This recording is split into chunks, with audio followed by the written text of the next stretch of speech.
ഉത്തിഷ്ഠത ജാഗ്രത സ്വാമി വിവേകാനന്ദ പറഞ്ഞു. എല്ലാ കാര്യത്തിലും ഒരു ജാഗ്രത ആവശ്യമാണ്. കൊടുങ്ങല്ലൂർ അമ്മയുടെ ഭൂമി നഷ്ടപ്പെട്ട് നമ്മൾ കേട്ടു. അതിന് ഒരു ജ്യോതിഷന്റെ അടുക്ക പോകേണ്ട. അതിൻ്റെ കാരണം എന്താണ്? റവന്യൂ ഡിപ്പാർട്ട്മെന്റിൽ ഇരിക്കുന്ന താപ്പാനകളുണ്ട്. പണം കണ്ടാൽ അമ്മയെയും അച്ഛനെയും പോലും വേറെ രീതി പേര് പറഞ്ഞ് പെരുമയടിക്കുന്ന ആൾക്കാർ ധാരാളമുണ്ട്. ധർമ്മമില്ല, ധർമ്മച്യുതി. നാട് മുഴുവൻ നമ്മുടെ കേരളം നോക്കും. തിരുവിതാംകൂർ മുഴുവൻ ആരുടെയാണ്? ശ്രീ പത്മനാഭസ്വാമിയുടേതാണ്. അനിഴം തിരുനാൾ മാർത്താണ്ഡവർമ്മ രാജാവ് പൂർണ്ണമായും തിരുവിതാംകൂറിനെ ശ്രീ പത്മനാഭന്റെ നടക്കൽ കൊണ്ട് സമർപ്പിച്ചു. പിന്നീട് അവർ അറിയപ്പെടുന്നത് ശ്രീ പത്മനാഭദാസ അനിഴം തിരുനാൾ മാർത്താണ്ഡവർമ്മ എന്നാണ്. കുമാരനെല്ലൂർ എന്ന് പറഞ്ഞ ദേവസ്വമുണ്ട്. കുമാരനെല്ലൂർ ദേവിയെ അല്ല പ്രതിഷ്ഠിക്കാൻ ഉദ്ദേശിച്ചത്, മുരുകനെയാണ്. അപ്പോൾ അവിടെ ചില സംഭവങ്ങളൊക്കെ ഉണ്ടായി. ഉദയനാപുരത്ത് ഉള്ള മുരുകൻ അവിടെ പ്രതിഷ്ഠിക്കുകയും ദേവി ഇവിടെ പ്രതിഷ്ഠിക്കുകയും ചെയ്തൊരു ചരിത്ര സംഭവങ്ങളാണ്.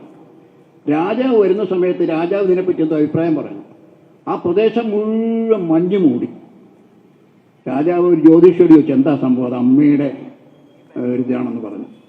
അപ്പോൾ തന്നെ രാജാവ് വിളംബരം പ്രഖ്യാപിച്ചു, ആ മഞ്ഞ് മൂടിക്കിടക്കുന്ന പ്രദേശം മുഴുവൻ കുമാരനെല്ലൂർ ദേവസ്വത്തിന് ഇത് ചരിത്രമാണ്. നിങ്ങൾ അവിടുത്തെ മാഞ്ഞൂർ ആ പ്രദേശങ്ങളൊക്കെ പോയ, മാഞ്ഞൂർ എന്ന സ്ഥലം, അവിടെ പോയാൽ അറിയാം. ഈ കുമാരനെല്ലൂർ ദേവസ്വം പണ്ടാരവക അല്ല. ഇതുപോലെ കൊടുങ്ങല്ലൂർ വന്നാൽ ഈ പ്രദേശം മുഴുവൻ ഇവിടുത്തെ.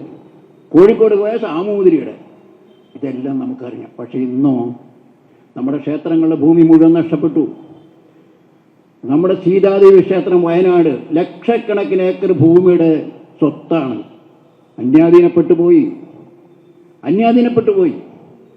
കൊട്ടിയൂർ ക്ഷേത്രം, അവിടെ പോയി ഒന്ന് അന്വേഷിക്കും. കൊട്ടിയൂർ ആ ക്ഷേത്രത്തിൻ്റെ പരിസരമല്ലാതെ വേറെ ഒന്നുമില്ല, എല്ലാം നഷ്ടപ്പെട്ടു.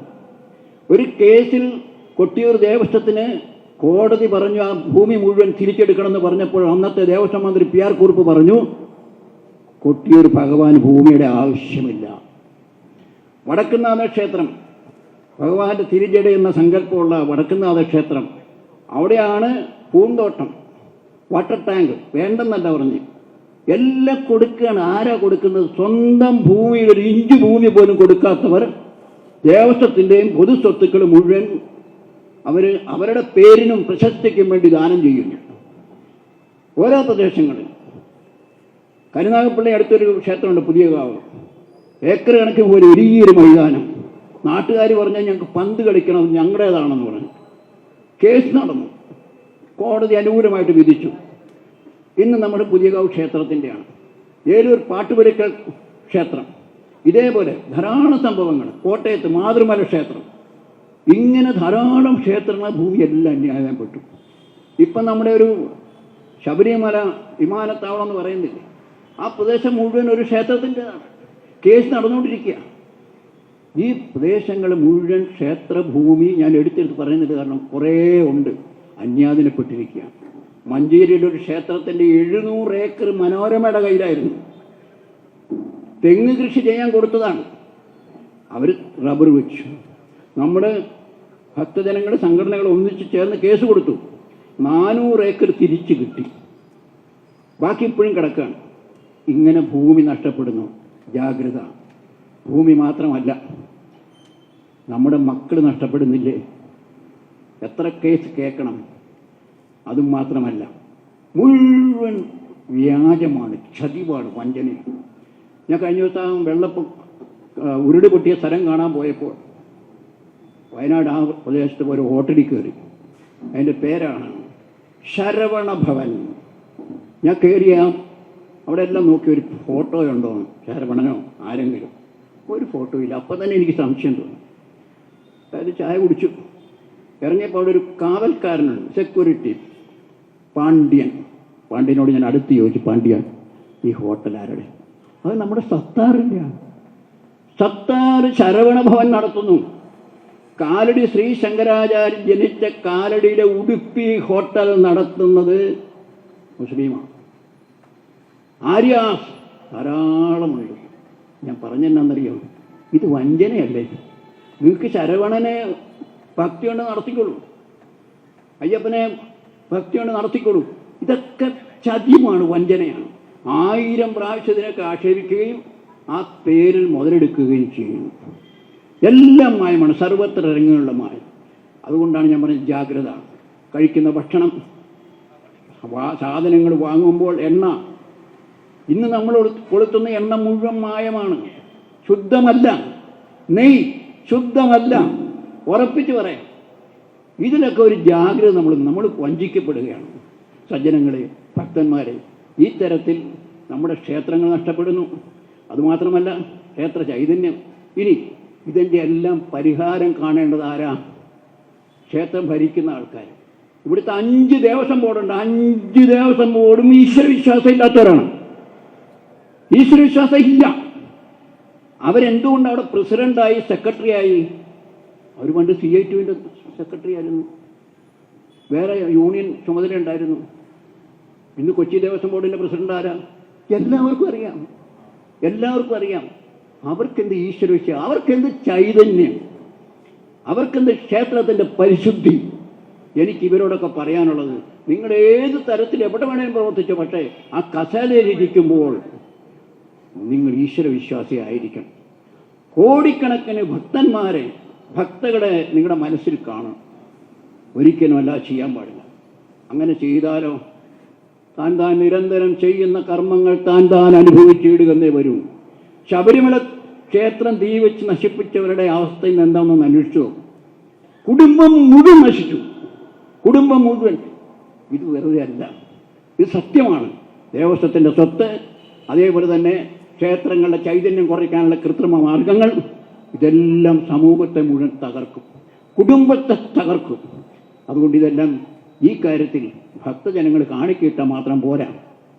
ആ പരിപാടി ഇന്ന് എന്താ നോക്കിയാൽ പോരാ, കുട്ടന്മാരുടെ മേളം മാത്രം കണ്ടാൽ പോരാ. അതിൻ്റെ പിന്നിൽ നടക്കുന്ന കാര്യങ്ങൾ തിരിച്ചറിയണം. ജാഗ്രത. നമ്മുടേതാണ് ക്ഷേത്രം, ആ ചിന്ത നമുക്ക് വേണം. കൂടുതൽ ദീർഘിപ്പിക്കുന്നില്ല. ഇന്ന് ഒരു പ്രത്യേക കാര്യം കൂടെ ഞാൻ പറയാൻ ഉദ്ദേശിക്കുകയാണ്. ഇന്നലെ ഒരു പരിപാടി വത്തിക്കാനിൽ നടന്നു.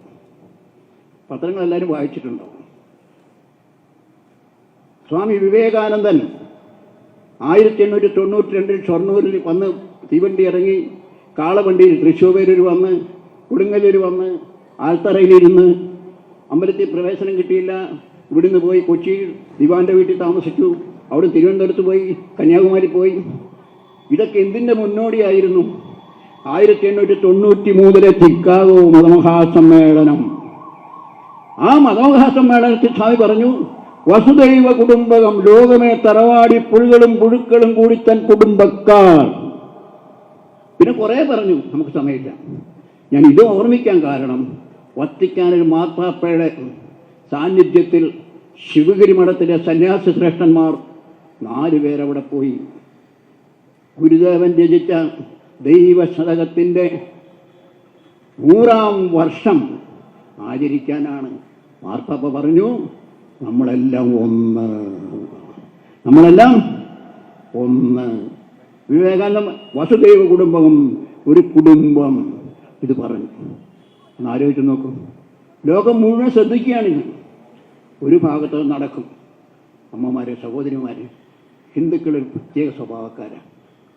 നമ്മൾ എല്ലാവരും പറയും, ഹിന്ദുക്കൾ എത്ര വിശാല മനസ്ഥിതിയാണ്, എന്തൊരു ത്യാഗമാണ്. വലിയ മതപ്രമാണത്തിൽ കേൾക്കുന്നതാണ്. അവർക്കൊരു സ്പർദ്ധയില്ല.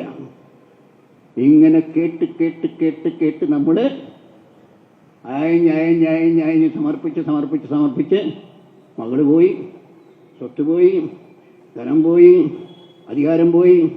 അതുമാത്രമല്ല, ഹിന്ദു നാമധാരികളായ MLA-മാർ, MP-മാർ, ഞാനൊരാളുടെ പ്രസംഗം കേട്ട് വായിച്ചു. വൃതം, ഖുറാൻ, അത് എന്താ പറഞ്ഞ തീരുന്നില്ല. നമ്മുടെ പ്രതാപൻ, ഞാൻ കേട്ടതാണ്. ഗണേശൻ സുവിശേഷ യോഗത്തിൽ പോയി.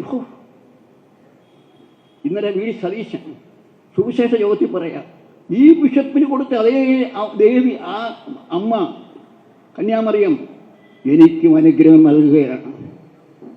ആ ആലോചിച്ച് നോക്ക്. ഞാനിത് എന്തിനാ പറയുന്നറിയാം? ദുഷ്ടന്മാരായ ആൾക്കാരാണ് ഇവരെല്ലാം. ഹിന്ദു സമൂഹത്തിൻ്റെ പ്രശ്നം വന്നാൽ, അമ്പലത്തിൻ്റെ പ്രശ്നം വന്നാൽ, ഹിന്ദുവിന് അവകാശപ്പെട്ട കാര്യങ്ങളുടെ പ്രശ്നം വന്നാൽ ഇവരാരും തിരിഞ്ഞു നോക്കാറില്ല. 140 MLA-മാരും വഖഫിന് അനുകൂലമായി കൈപൊക്കി. അയോധ്യ പ്രശ്നം വന്നപ്പോൾ 140 പേരും അയോധ്യക്കെതിരെ കൈപൊക്കി. ആലോചിച്ച് നോക്കൂ. ബംഗ്ലാദേശിൽ 3 സന്യാസിമാർ കസ്റ്റഡിയിലാണ്. 100 കണക്കിന് ക്ഷേത്രങ്ങൾ തകർക്കപ്പെട്ടു. സ്വാമി പറഞ്ഞ അമ്മമാർ, സഹോദരിമാർ വഞ്ചിക്കപ്പെട്ടു. ആരെങ്കിലും ഒരാൾ പറയുന്നത് കേട്ടോ? ചാനൽ ചർച്ചയിൽ പോയിരുന്ന് ഗംഭീരമായി വാതുറക്കുന്നവരെവിടെ? AC റൂമിൽ സുഖമായി ഇരിക്കുകയാണ്. ഡോക്ടറേറ്റ് എടുത്ത ചില ആൾക്കാരുടെ കൂടെ നടക്കുന്ന പ്രസംഗം ഹിന്ദു, മഹാഭാരതം, രാമായണം. എവിടെയാണ് ഡോക്ടറേറ്റ്? കാലടി സംസ്കൃത സർവകലാശാലയുടെ പിറകിൽ കൂടെ കയറി നേടിയ ആൾക്കാരാണ്. സത്യം. ഒരു ഡോക്ടർ ശ്യാം കുമാറുണ്ട്. സൂര്യനും ചന്ദ്രനും അടിയിലുള്ള എല്ലാം അദ്ദേഹത്തിന് അറിയാം. അദ്ദേഹം എല്ലാത്തിനെ പറ്റി അഭിപ്രായം പറയും. അന്വേഷിച്ച് എത്തുമ്പോൾ എന്താണെന്നറിയാം? ആരൊരു ഫണ്ട് കൊടുക്കുന്നുണ്ട്. ഒരു ഫണ്ട് നല്ല A1 ഈന്തപ്പഴം, നല്ല അറബി രാജ്യത്തുനിന്ന് വരുന്ന അത്തരത്തിലുള്ള ഫ്രൂട്ടുകൾ എല്ലാം കിട്ടിക്കഴിയുമ്പോൾ എൻ്റെ ഭാഷ മാറും. അത് മതേതരത്വമാണ്. എല്ലാത്തിനും മതേതരത്വം കാണും. മതേതരത്വത്തിന് വേണ്ടി വിധിക്കപ്പെട്ട ആൾക്കാരാണ് നമ്മൾ. സ്വാമി പറഞ്ഞില്ലേ, അവിടെ എഴുതി വച്ചിരിക്കുന്ന അള്ളാഹുവല്ല. 5 നേരം നമ്മൾ കേൾക്കുക. രാവിലെ മുതൽ 5 നേരം. ലോകം മുഴുവൻ ഒരു ഹിന്ദു ഒരിക്കലും ഒരു മതത്തെ തള്ളി പറയാറില്ല. എല്ലാവരും സ്വീകരിക്കുന്നവരാണ് ഹിന്ദു. എല്ലാം സഹിക്കുന്നവനാണ് ഹിന്ദു. എല്ലാത്തിനും ഈശ്വരനെ കാണുന്നവരാണ് ഹിന്ദു. ഇവിടെ ആന എത്ര അകന്ന് നിൽക്കണം, ആന സിദ്ധ നിൽക്കണം, ആരനെ നിൽക്കണം, ദക്ഷിണ നിൽക്കണം, തീരുമാനിക്കും.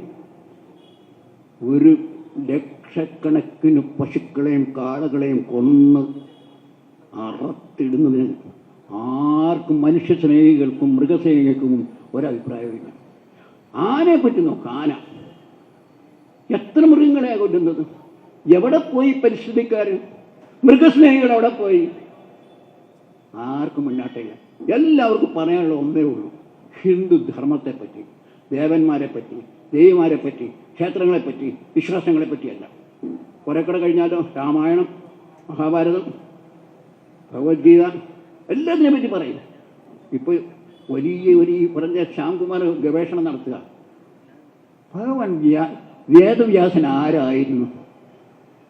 അതേ ഗവേഷണം നടത്തിക്കൊണ്ടിരിക്കുക. അതേ OBC അല്ല, ഇയാൾ കണ്ടുപിടിച്ചിരിക്കുക. വാൽമീകി ആരാണ്? സഹോദരന്മാരെ, ഞാൻ പറയുന്നത് എന്തിനാണെന്നറിയോ?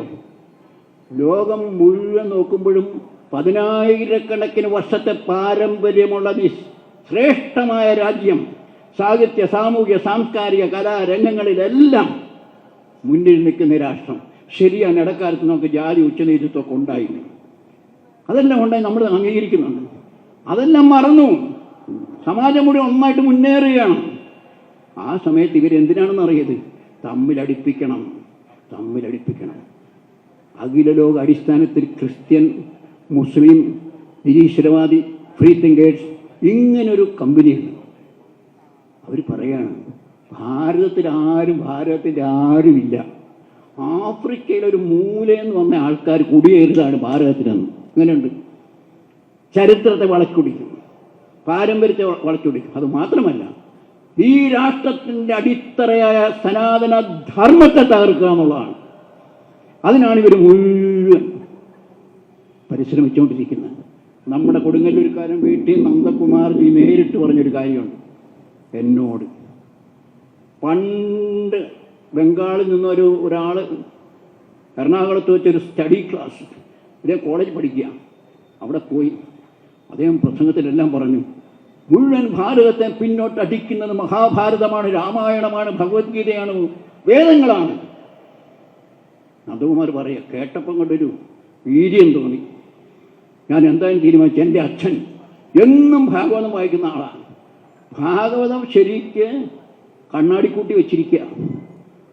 ഞാൻ തീരുമാനിച്ചു, എന്തായാലും ഭാരതത്തെ മുന്നോട്ട് കൊണ്ടുപോകണം. അത് ഭാഗവതം കത്തിക്കുകയോ മഹാഭാരതം കത്തിക്കുകയോ ആണെങ്കിൽ അത് ഞാൻ ചെയ്യും. വീട്ടിൽ വന്നു. കണ്ണാടിക്കൂടിൻ്റെ അടുത്ത് വരെ പോയി. അച്ഛനവിടെ ഇല്ല. അദ്ദേഹം പറഞ്ഞ കാര്യമാണ് ഞാൻ ഈ പറയുന്നത്. അദ്ദേഹം പറഞ്ഞു, പെട്ടെന്ന് അദ്ദേഹം അച്ഛൻ്റെ ഇരിപ്പും അച്ഛൻ്റെ വായനയും മനസ്സിൽ തെളിഞ്ഞു. അദ്ദേഹം തീരുമാനിച്ചു, ഈ പുണ്യഗ്രന്ഥം കത്തിച്ചിട്ട് ഒരു പുരോഗതി എനിക്ക് വേണ്ട, പുറകോട്ട് പോകണം. പറയാനുള്ള സന്ദർഭം എന്താണെന്നറിയാം. കോമറേറ്റ്സ് എന്ന് പറഞ്ഞ ഒരു യുക്തിവാദികളുടെ ഒരു മാസിക എന്തൊക്കെ ഉണ്ടായിരുന്നു. അതിലൊരു ലേഖനം ചോദിച്ചുകൊണ്ട് അവർ വന്നപ്പം ഇത് അങ്ങോട്ട് പറഞ്ഞു, ഞാനിത് തരട്ടെ. അവർ ഒന്നും പറയാൻ സ്ഥലം വിട്ടു. എത്ര അനുഭവം. അപ്പോൾ ഇതുകൊണ്ട് ഞാൻ പറയാൻ കാരണം ജാഗ്രത. നമ്മുടെ വിദ്യാഭ്യാസം നമ്മളെ എന്താ പഠിപ്പിക്കുന്നത്? ഹരി ശ്രീ ഗണപതയെ നമ. ഒരു മന്ത്രി പറഞ്ഞു, ഹരി ശ്രീ ഗണപതി വേണ്ടെന്ന് ഒരു മന്ത്രി. വേറൊരു മന്ത്രി, ദേവസ്വം മന്ത്രി, ശബരിമല ഗംഭീര ശരണം വിളി നടക്കുന്നു, ദീപാരാധന നടക്കുന്നു. മന്ത്രി ഇങ്ങനെ നിൽക്കുകയാണ്. പക്ഷെ മന്ത്രിക്കൊരു മതേതരത്വം ഉണ്ടായിരുന്നുകൊണ്ട് വാവർ നട പോയി ഭക്ഷണം മേടിച്ച് ആലോചിച്ച് നോക്കാം. ഇങ്ങനെയാണ് എല്ലാം ഞാൻ പറഞ്ഞത്. ഇതേ മന്ത്രി തന്നെ കഴിഞ്ഞ ദിവസം തിരുവനന്തപുരത്ത് ഒരു പരിപാടി, തമ്പി സാറുണ്ടായിരുന്നില്ല, പുതുമന പരിപാടി. അന്ന് നമ്മുടെ മന്ത്രി ഉണ്ടായിരുന്നു. അന്ന് 2 മന്ത്രിമാർ, ഞാനുണ്ടായിരുന്ന പരിപാടി. അവിടെ ഗണപതി എല്ലാം ഉണ്ട്, തൊഴുന്നു കാര്യം. ആലോചിച്ചു, എൻ്റെ പൊന്ന് സഹോദരിമാരെ, ഇനിയെങ്കിലും തിരിച്ചറിയും ഈ പവിത്രമായ ഭാരതം. നമ്മൾ യോഗിയെ പറ്റി പറഞ്ഞ നമ്മുടെ ഭാഷ നമുക്ക് മനസ്സിലായില്ലെങ്കിൽ യോഗി ആദിത്യനാഥിനെ പറ്റിയും ഉത്തർപ്രദേശിനെ പറ്റിയും 2 കരസേവയ്ക്ക് പോയ ആളാണ് ഞാൻ. പൂർണ്ണമായും അഭിമാനത്തോട് ചിന്തിച്ച് ജയ് ശ്രീരാം വിളികളിൽ കോടിക്കണക്കിന് ആൾക്കാർ ഒന്നിച്ചു വരുമ്പം ഭാരതം മുഴുവൻ അതിൻ്റെ അലയൊലികളുണ്ടായി. നമ്മുടെ കേരളം എല്ലാ രംഗത്തും നമ്മൾ മുന്നിലാണ്. നമുക്ക് പറ്റിയത് നമുക്കൊരു അശ്രദ്ധയുണ്ട്. ആരെയും ഇനിയെങ്കിലും ഭൂമി, മക്കള്, സ്വത്ത്, നമുക്ക് കിട്ടേണ്ട അവകാശങ്ങൾ അത് നേടിയെടുക്കാനുള്ള കരുത്ത് നമുക്ക് വേണം. ലോകത്ത് മുന്നേറുന്ന നമ്മൾ മാത്രമാണ്. ബാക്കിയെല്ലാം എന്ത് തത്വസിദ്ധാന്തം പറഞ്ഞാലും ശാസ്ത്രീയ അടിത്തറ ഇല്ല. ഇത് ശാസ്ത്രീയ അടിത്തറയാണ്. എന്ത് തർക്കിച്ച് അവസാനം വന്നാലും ശരി, ശ്രീശങ്കരൻ പറഞ്ഞതുപോലെ ശ്രീശങ്കരൻ അങ്ങേ അറ്റത്തെത്തി. ഗുരുവിനെ കാണാൻ വേണ്ടി ഓങ്കാരേശ്വരത്തിൻ്റെ പിന്നിലുള്ള ഗുഹയുടെ അടുക്കൽ ചെന്ന് ഗുരുവിൻ്റെ അടുക്കിലെത്തി. ഗുരു ചോദിച്ചു, ആരാ? ഉടൻ തന്നെ ശ്രീശങ്കരൻ പറയാ, ഞാൻ ദേഹമല്ല, ഞാൻ ഭൂമിയല്ല, ഞാൻ ആകാശമല്ല, ഞാൻ ജലമല്ല, ശിവോഹം, ഞാൻ ബ്രഹ്മമാണ്. അവസാനം അവശേഷിക്കുന്ന അത് മാത്രം. നമുക്കിന്ന് ദൈവദശകത്തെപ്പറ്റിയും ശ്രീനാരായണ ഗുരുദേവനെ പറ്റിയും അതിനിടയ്ക്ക് പറഞ്ഞില്ലേ, ആ മഹാപുരുഷന്മാരുടെ, സന്യാസശ്രേഷ്ഠന്മാരുടെ, ആചാര്യന്മാരുടെയൊക്കെ പരിശ്രമഫലമായിട്ട് ശ്രീനാരായണ ഗുരുദേവനും ചട്ടമ്പിസ്വാമികളും അയ്യങ്കാളിയും പണ്ഡിറ്റ് കറുപ്പനും അയ്യാ വൈകുണ്ഠസ്വാമിയും വാഗ്ബടാനന്ദനും അതേപോലെ എത്രയോ ആചാര്യന്മാരെ പരിശ്രമിച്ചിട്ടാണ് നമ്മുടെ എല്ലാ വ്യത്യാസം മറന്ന് ജാതിഭേദം മതദ്വേഷം ഒന്നുമില്ലാതെ നമ്മൾ ഒന്നിച്ച് മുന്നേറുകയാണ്. ഏത് ശക്തി വിചാരിച്ചാലും ശരി, മനസ്സുകൊണ്ട്, ചിന്ത കൊണ്ട്, പ്രവൃത്തി കൊണ്ട്, വാക്കുകൊണ്ട് ഒരു അകൽച്ച ഉണ്ടാകാൻ പാടില്ല. നമ്മുടെ ഈ ഭാരതത്തിൻ്റെ മക്കളാണ്. ശ്രീരാമൻ്റെ, ശ്രീകൃഷ്ണൻ്റെ, ഈ മഹത്തായ ഋഷിമാരുടെയും പരമ്പരയാണ്. അതിൽ നമ്മൾ അഭിമാനിക്കണം. ആലപ്പുഴ പോകുമ്പോൾ കൃപാസനം ഇവിടുത്തെ ഹിന്ദുക്കളൊക്കെ പോകാറുണ്ട്. കൃപാസനം അവിടെ ഇരുന്നാൽ 15 കൊല്ലമായി കുഞ്ഞില്ലാത്ത അമ്മയ്ക്ക് കുഞ്ഞുണ്ടാവും. ആ കൃപാസനത്തിൻ്റെ മാസികയുടെ പുറത്തിരുന്നാൽ മതി. കൊടുങ്ങല്ലൊരു അമ്മ ഇതൊക്കെ കാണുന്നില്ല, ഒന്ന് ആലോചിക്കുന്നത്. ഇങ്ങനെ കുറേ ഉണ്ട്. ഇവിടുത്തെ ക്രിസ്ത്യൻ പ്രധാന സഭകളൊന്നുമല്ല. ഈ സുവിശേഷകന്മാർ അവിടെ ഇവിടെയൊക്കെ ഉണ്ട്. മുഴുവൻ വഞ്ചനയാണ്, ചതിവാണ്. തിരിച്ചറിയണം. അതുപോലെ ബാക്കിയുള്ള വഷള പ്രസംഗങ്ങൾ, മതപ്രഭാഷണങ്ങൾ എല്ലാം ടാർഗറ്റാക്കുമ്പം ഹിന്ദുവിനെയാണ്. ഇതിനെല്ലാം കൂട്ടു നിൽക്കുന്ന ഒരാളുണ്ട്, അനാഗത ശ്മശ്രു. അർത്ഥം മനസ്സിലായോ? അനാഗത ശ്മശ്രു അർത്ഥം പിടികിട്ടിയ അനാഗത ശ്മശ്രുവായ ഒരാളുണ്ട്. അത് വെളുത്തച്ഛൻ്റെ ആളാണ്, പാവരുടെ ആളാണ്. തമ്പി സാറിന് അറിയോ? അറിയില്ല. രാഘുലീശ്വർ വെളുത്തച്ഛൻ്റെ ആൾ, പാവരുടെ ആൾ. അയാൾ പറയാണ്, ഈ ദുർഗ രാജസ്ഥാനിലെ അതിൻ്റെ അടി ശിവലിംഗയില്ലെന്നും എൻ്റെ വിഡ്ഢി കൂഷ്മാണ്ഡം ഉത്തരഭാരതത്തിലെ ഏത് പള്ളി നോക്കിയാലും അതിൻ്റെ അടിയിൽ ഒരു ക്ഷേത്രം ഉണ്ടാവും. സംശയമൊന്നും വേണ്ട. കാരണം എന്താ, ഏതെങ്കിലും ലോകത്തുള്ള ഏതെങ്കിലും പള്ളിയുടെ അടിയിലൊരു, അല്ലെങ്കിൽ ഒരു അമ്പലത്തിൻ്റെ അടിയിൽ ഒരു പള്ളി ഉണ്ടാവില്ല. എന്താ കാരണം? ഇതുവരെ ഹിന്ദു ഒരു ക്ഷേത്രവും പള്ളി നശിപ്പിച്ചിട്ടില്ല, പള്ളി തകർത്തിട്ടില്ല, മതം മാറ്റാൻ ശ്രമിച്ചിട്ടില്ല. അഭിമാനത്തോടെ നമുക്ക് പറയാം. ബാക്കി ആർക്കെങ്കിലും പറയാൻ കഴിയും? ഒരു കാര്യം കൂടെ പറഞ്ഞ് അവസാനിപ്പിക്കാം. ഇതെല്ലാം പറയും, പ്രസംഗം പറയുമ്പോൾ Akbar the great, Babur the great, പിന്നെ ഗോറി നിങ്ങളുടെ അമ്മാവനാണ്, നിങ്ങളുടെ അപ്പൂപ്പനാണ്. ഒന്ന് ആലോചിച്ചത്. അവരെ പൊക്കി പറയും. ടിപ്പു മഹാൻ. നാട്ടുകാർ തിരുവിതാംകൂറിലും മലബാറിലൊക്കെ ഒരു മൃഗത്തിലിരുന്ന പേരായിരുന്നു ടിപ്പു. ഞങ്ങളുടെ അവിടെയൊക്കെ അങ്ങനെ ടിപ്പു, മനസ്സിലായല്ലോ. എന്താ കാരണം? ഉള്ളിലുണ്ടാകുകൊണ്ടാണ്. ഞാൻ ആരും കുറ്റം പറയുന്നത്. നമുക്കെല്ലാം എല്ലാ മതങ്ങളെയും വിശ്വസിക്കുകയും എല്ലാ മതങ്ങളെയും സ്വീകരിക്കുകയും മത ആക്ഷേപം നടത്താതിരിക്കുന്ന ഏക ജനത ഹിന്ദു, ഏക ജനത. ബാക്കി മുഴുവൻ കേട്ടു നോക്കണം. മദനി പ്രസംഗിച്ച് നടന്നപ്പോൾ ഞാനും കേട്ടതാണ്. എന്താ പറഞ്ഞത് ഇന്നത് അനുഭവിച്ചുകൊണ്ടിരിക്കുക. തിരുവനന്തപുരം മുതൽ ഞാൻ കേട്ടതാണ്. പുത്തരിക്കണ്ടം മൈതാനത്ത് സംസാരിക്കുമ്പോൾ ഞാനവിടെയുണ്ട്. നമ്മൾ കേട്ടതാ. ഇപ്പം മഹാൻ മഹാൻ. ആലോചിച്ച് നോക്കും. ഞാൻ അവസാനിപ്പിക്കുകയാണ്. ജാഗ്രത, ജാഗ്രത. ഈ ആചാര്യന്മാർ സ്വീകരിക്കേണ്ടത് ചട്ടമ്പിസ്വാമികളും ശ്രീനാരായണ ഗുരുദേവനും വിവേകാനന്ദനും രാമകൃഷ്ണദേവനും ഒക്കെ പറഞ്ഞതെന്ത്? അതാണ് നമുക്ക് വേദവാക്യം. എവിടെ എന്നിട്ട് ആരെങ്കിലും ഒരു മൂല ഇരുന്നിട്ട് ഇതൊക്കെ തെറ്റാന്ന് പറഞ്ഞാൽ, കാലടി സർവകലാശാല പ്രൊഫസറായി പിന്നിൽ കൂടി ഡോക്ടറേറ്റ് നേടിയ നമ്മുടെ പറവൂറുകാരനായ, പേര് ഞാൻ പറയുന്നില്ല, കുറേ ആൾക്കാരുണ്ട്. നിങ്ങൾക്ക് അവസാനം എങ്ങനെയായിരിക്കും? നമ്മുടെ മുകുന്ദൻ ഗുരുവായൂർ അമ്പലത്തിൽ വന്നു. ഭഗവാനെ, ചെയ്ത കാര്യങ്ങളൊക്കെ ക്ഷമിക്കണേ, അനുഗ്രഹിക്കണേ. MD വാസുദേവൻ നായർ കഴിഞ്ഞ ദിവസം അമ്പലത്തിൽ വന്നു. ഞാനിത് പറയുന്നത് എന്തിനാണെന്നറിയോ? ഒരു കാര്യം കൂടെ പറഞ്ഞ് അവസാനിപ്പിക്കാം. RK ശേഖർ, സംഗീത സംവിധായകൻ, തമിഴ്നാട്ടിൽ അറിയപ്പെടുന്ന ആൾ. അദ്ദേഹം തീരെ വയ്യാതായി. വിദ്യാധരൻ മാഷിനൊരു കത്തെഴുതി. അപ്പോൾ വയ്യ, എന്ത് ചെയ്യും?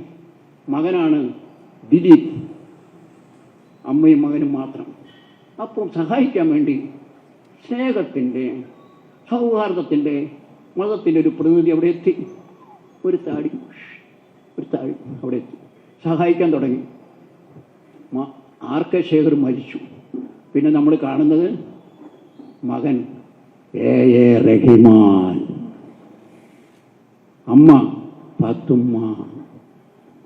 ഇത് പറയാൻ കാരണമുണ്ട്. ഇന്നലെ ഞാൻ വാട്സപ്പിൽ കണ്ടു. A റഹിമാൻ ഒരു ചരട് കെട്ടിയിരിക്കുന്നു. കൃഷ്ണ കോൺഷ്യസ് അവരുടെ ഒരു ചരട് കെട്ടിയിരിക്കുന്നു. ഇസ്ലാം മതം അനുസരിച്ച് ചരട് കെട്ടാൻ പാടില്ല. അപ്പം അതിൻ്റെ അടിയിലുണ്ട്, അദ്ദേഹം തിരിച്ചു വരുന്നു. അമ്മേ ദേവി ദുർഗേ ഭഗവതി അനുഗ്രഹിക്കട്ടെ.